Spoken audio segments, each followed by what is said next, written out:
Next topic देखेंगे 7.3 the stages of the controlling process.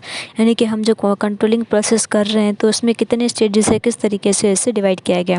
Controlling is a universal and continuous process. जैसे हमें पता है कि कंट्रोलिंग एक यूनिवर्सल और कंटिन्यूस प्रोसेस है।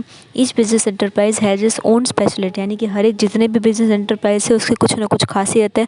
So controlling process can not be the same for all organisation, यानी कि कंट्रोलिंग प्रोसेस सबके लिए ही सेम नहीं होती है। Still there are certain common stages of controlling mechanism which are follow, यानी कि इसके लिए हमें अलग अलग स्टेजेस दिए गए हैं। हमें यहाँ पे आपको डायग्राम दिख रहा है स्टेजेस ऑफ कंट्रोलिंग प्रोसेस। पहला दिया हुआ है सेटिंग स्टैंडर्ड, हम कौन सा स्टैंडर्ड है वो कंट्रोलिंग को लेकर बना सकते हैं। Second gathering information. Third measuring performance. Four comparing actual performance with set standards. Fifth यहाँ पे करेक्टिव मेजर्स। तो इन्हें हम अब डिटेल में देखेंगे किस तरीके से ये सारे हमें स्टेजेस हैं वो दिए गए, जिसमें हम यहाँ पे 7.3.1 पहले देखेंगे setting standard. Controlling process start with the establishment of standard. Controlling process हम कब स्टार्ट करते हैं, जब हम उसे स्थापित करना होता है, यानी कि स्टैंडर्ड्स इसके हमें हायर करने होते हैं। Standards are measures of efficiency, यानी कि स्टैंडर्ड्स जो हैं वो हम काफ़ी ज़्यादा एफिशिएंट मैनर में माने जाते हैं। In this the actual performance is compare and evaluate. इसमें जो सही परफॉर्मेंस है उसे कंपेयर करते हैं और उसे आगे बढ़ावा देते हैं। The base of controlling is pre determined standard, यानी कि जो बेस होता है, नींव होती है कंट्रोलिंग की, वही पहले से ही हम यहाँ पे इस चीज़ के लिए भी डिसाइड करते हैं। Controlling sees to it whether activities are carried out in organization according to these set or standards or not, यानी कि कंट्रोलिंग में ही देखी जाती है सारी एक्टिविटी ऑर्गेनाइजेशन के अकॉर्डिंग कर रही है या नहीं कर रही है। This standard can be qualitative और क्वांटिटेटिव। ये स्टैंडर्ड्स हमारी क्वालिटेटिव और या फिर क्वांटिटी के अकॉर्डिंग भी देखा जाता है। The standard should be such that they can be understood by those who have to achieve them. ये स्टैंडर्ड्स इस तरीके से होने चाहिए ताकि सबके समझ में आने चाहिए और हम उन्हें अचीव भी कर सकें। The standard include physical cost, price, income, capital etcetera. In standard में बहुत सारी चीज़ें देखी जाती है। फिजिकल अपीयरेंस देखा जाएगा, क्या कॉस्ट हो रही है, क्या इनकम हो रही है और क्या कैपिटल हम क्रिएट कर रहे हैं। Over and about this standards can be profits targets, production targets, cost target etcetera. अब इसके अलावा बहुत सारे टारगेट्स भी हम बिजनेस के लिए कोई सेट करते हैं। प्रॉफिट के मामले में प्रोडक्शन कितना ज़्यादा होनी चाहिए, कॉस्ट मार्जिन हमें कितनी रखनी है।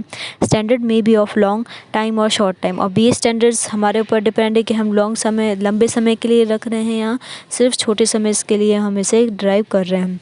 Standards are decided to the top level manager. अब ये standard top level management decide करती है कितने समय के लिए तक रखना है। Employees and subordinates are inform about the same, यानी कि जितने भी एम्प्लॉयज़ हैं और सबऑर्डिनेट्स हैं उन्हें इनके बारे में इन्फॉर्मेशन दी जाती है। The employ their plan they're working according to the given targets and they constantly strive to maintain these standard, यानी कि वो कोशिश करते हैं कि जो स्टैंडर्ड उन्हें दिए गए हैं उनके लिए वो बरकरार रहे। नेक्स्ट में यहाँ पे दिया हुआ है 7.3.2 गैदरिंग ऑफ इंफॉर्मेशन। हम इंफॉर्मेशन को कैसे गैदर कर सकते हैं। At this stage information is gather about the work done and the actual situation. अब इसके बारे में हम जितना काम कर रहे हैं और जो एक्चुअल सिचुएशन है उसके बारे में हमें पता चलता है।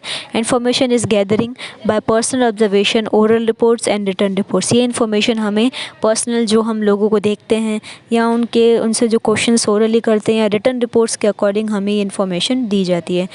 नेक्स्ट में आप दिया 7.3.3 मेजरिंग परफॉर्मेंस। मेजरिंग परफॉर्मेंस किस तरीके से चीज़ होगी। Performance is to be measure to find out whether activities have been undertaken according to set standard. ये परफॉर्मेंस हमें यहाँ पे एक्टिविटी के अकॉर्डिंग दिखाती है तो स्टैंडर्ड्स बरकरार रहेगा या नहीं रहेगा। Such measurement can be qualitative, quantitative और बोथ।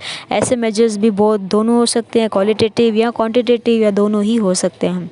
लास्ट में यहाँ पे दिया 7.3.4 comparison of work done with state standard, यानी कि जो हम कंपेयर करते हैं जो काम हुआ है और हमारा जो स्टैंडर्ड है उसके according.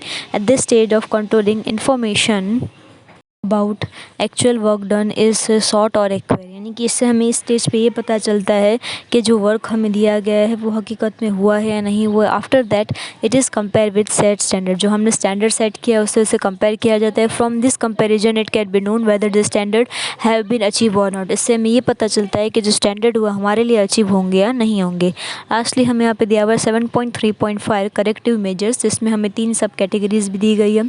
Corrective measures is the last stage in the controlling process. Corrective जो है वो एक आखिरी प्रोसेस है कंट्रोलिंग प्रोसेस में। This activity are compare against set standard to find out deviation. इसे कंपेयर किया जाता है और हम यहाँ पे डेविएशंस वगैरह है फाइंड आउट कर सकते हैं हम। If deviation are find out necessary corrective measures can be taken. अगर डेविएशन हमें मिल जाते हैं तो इसके लिए हम यहाँ पे मेजर्स भी ले सकते हैं।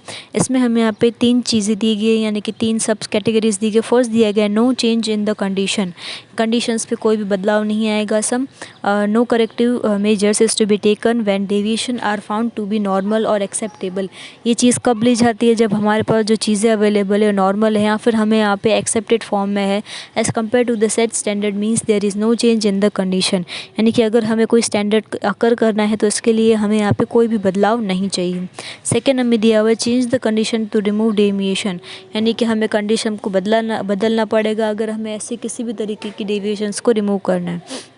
If deviations from actual performance is more when compared to set standard, such deviation are to be examined and necessary corrective measures is to be taken। ये deviation हम क्या करते हैं, जो हमारे एक्चुअल परफॉर्मेंस है उससे ज़्यादा होती है जब हम चीज़ों को कंपेयर करते हैं, एग्जामिन करते हैं और उसके लिए हम सही फैसला लेते हैं। थर्ड हमें यहाँ पे दिया हुआ change the condition establish fresh new standard, यानी कि थोड़ा सा कंडीशंस में बदलाव लाकर हम यहाँ पे फ्रेश, यानी कि जैसी नीड चाहिए स्टैंडर्ड के अकॉर्डिंग या हमारे एम्प्लॉयज़ के अकॉर्डिंग वैसे हम माहौल सेटअप करें। when the established are not attained continuously, it mean they are extraordinarily high and a change have to be became necessary, यानी कि essential, यानी कि हमें यहाँ पे जो स्टैंडर्ड, अगर कोई भी स्टैंडर्ड जो है वो कंटिन्यू प्रोसेस में नहीं चल रहा है या तो वो एक्स्ट्राऑर्डिनरी बहुत ही ज़्यादा जा रहा है, लोगों को समझ नहीं आ रहा है, तो ऐसे स्टैंडर्ड्स को हमें थोड़ा सा बदलाव में लाना चाहिए। In such a situation fresh और new standard are to be set by making required changes. हमें यहाँ पे ये बदलाव अलग अलग करने होंगे हमें इससे चेंजेस दिखाकर। Likewise when better result as compare to the establish standard are continuously obtain, यानी कि अगर हमें यहाँ पे अच्छे रिजल्ट हमें चाहिए तो इन चीज़ों को हमें यहाँ पे कंपेयर करना होगा और कंटिन्यू प्रोसेस में लाना होगा। Then set standard are change and new highly standard are set, यानी कि बदल के इसे हम हाई स्टैंडर्ड में भी कन्वर्ट कर सकते हैं। The function of control is not only to find out deviation but to take organization activity towards the achievement of objects, so controlling is constructive process, यानी कि ये कंट्रोल जो फंक्शन हमें दिया गया है ये सिर्फ डेविएशंस ढूंढने के लिए ही नहीं होता है बल्कि ये हमारी ऑर्गेनाइजेशन से भी जुड़ा होता है ताकि हम ऑब्जेक्टिव्स को अचीव कर सके। इसलिए कंट्रोलिंग को यहाँ पे कंस्ट्रक्टिव प्रोसेस भी कहा गया है।